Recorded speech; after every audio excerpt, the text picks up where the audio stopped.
depressed, frustrated, sad, confused. You want answer. Let's talk. Give me a message sa page ko sa Philippine Dating Coach and you can have one-on-one coaching with Coach Baze, your dating coach. Just please subscribe to my channel and hit the bell button. You need an advice about paano ba mafe-feel ng ex mo na ikaw na lang ang kulang sa buhay niya? Well, that's actually a funny question. And at the same time, a ridiculous and ironic question to ask. So, paano nga ba mafe-feel ng ex mo na ikaw na lang kulang sa buhay niya? In the very first place, dinitch ka nga, di ba? Dinispatcha ka. Iniwan ka, kumbaga. Pinagpalit ka sa iba. Kumbaga, parang comedy yung buhay mo eh. So, paano mafe-feel ng ex mo na ikaw na lang ang kulang sa buhay niya? At yun yung pagkakataon na kailangan mo magpasalamat dahil nandito ako and I'm going to teach you how to do that.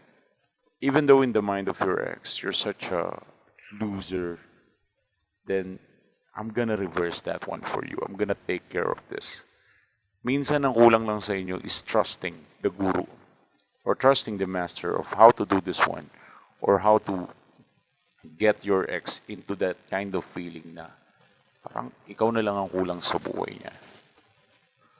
You know, the first thing that you need to do, basic. Commitment naman yan sa no contact rule. Bigyan nyo naman ng space yung ex nyo. Bigyan nyo naman siya ng, alam nyo yun, bigyan nyo rin ng panahon na makapag-isip siya, maalala niya kayo, maalala niya yung mga pinagsamahan nyo, yung history nyo. Come on guys, trust the process, trust the breakup process. Kahit sabihin natin na yung ex mo pa yun ng ditch or ng dispatch sa'yo, it doesn't mean na hindi na niya maaalala kung sino ka at kung gaano ka kahalaga sa kanya. Ang dami ko nakikita negative comments, laging sinasabi na, paano pa niya ako iisipin meron na siyang kasamang iba. Is that how you underestimate yourself? Because you are not insulting the teaching. What you are insulting is yourself. Are you insulting yourself na hindi ka naging mahalaga sa kanya? Do you think like that? I just want you to behave with a great mindset.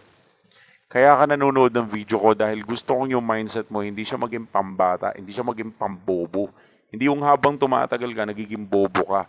I want you to understand the power of confidence. The power of confidence gives everything. Parang law of attraction na nga to di ba? Sa law of attraction, parang believe, dream, believe, survive, parang gano'n, parang starstruck. No, it's actually believe and manifest. Something like that. That's how the law of attraction works. And confidence has the similar ability or it has the similar mental function pagdating sa law of attraction. It's still a word of belief. It's still, give the vibration sa universe just to make an impact to get your ex back. Paano malalaman ng ex mo na kailangan kanya sa buhay niya? How confident you are ba na kailangan kanya sa buhay niya? That's my question. Now, if your answer is, wala lang naman akong kwentang tao pwede naman niya akong pagpalit sa iba. If that's the way you think, then that's the way it is. It is just a simple law. Isang batas lang to. Huwag na nating guluhin pa. Huwag na nating bula-bulahin pa or sira-sirain pa yung punto. Isang batas lang to. Kung paano ka mag-isip, yun ang magiging resulta. Kung ang iniisip mo sa sarili mo is wala kang kwentang tao, then ano pa expect mo? Yun yung resulta. Wala ka talagang kwentang tao. So hindi ka talaga niya kailangan. But if you are going to think in an opposite way without any kind of justifying it logically, it is just because you believe. You are not using the ability of logic, but you are using the ability of confidence.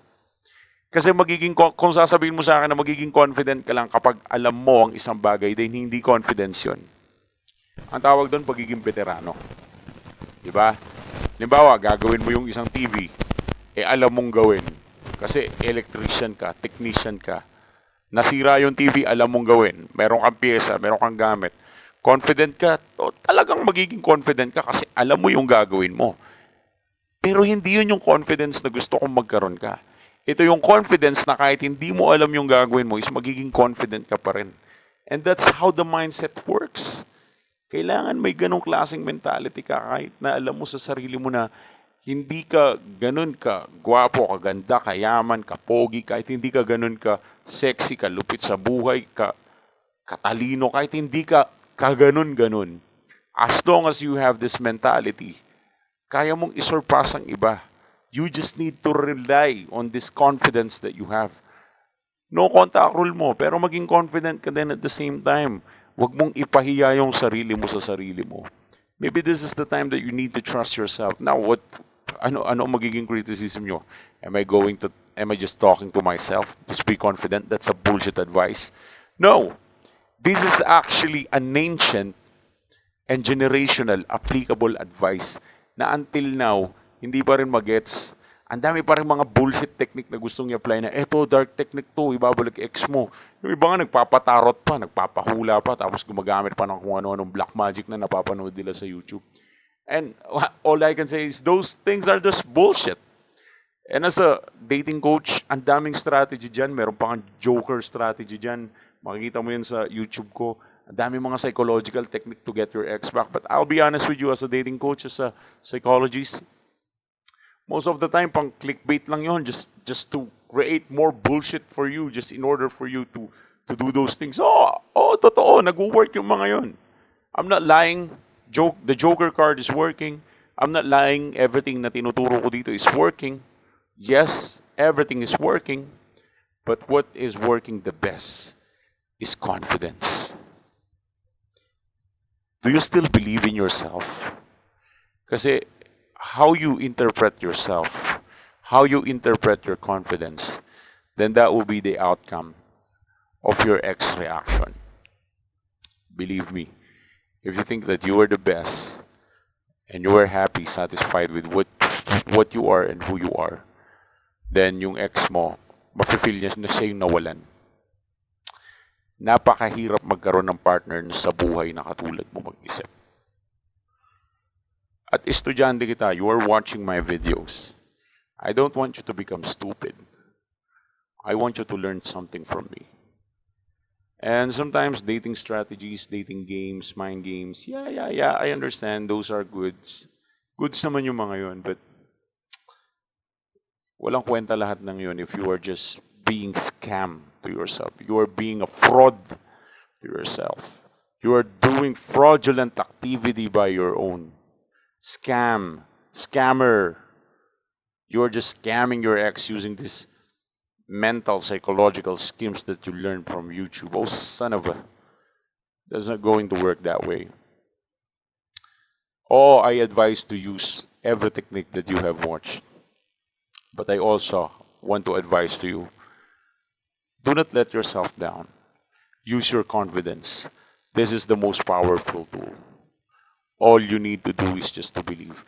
But if you want to earn that one, get your ex back, have that kind of confidence, give us a message sa Philippine Dating Coach and let's have one-on-one coaching.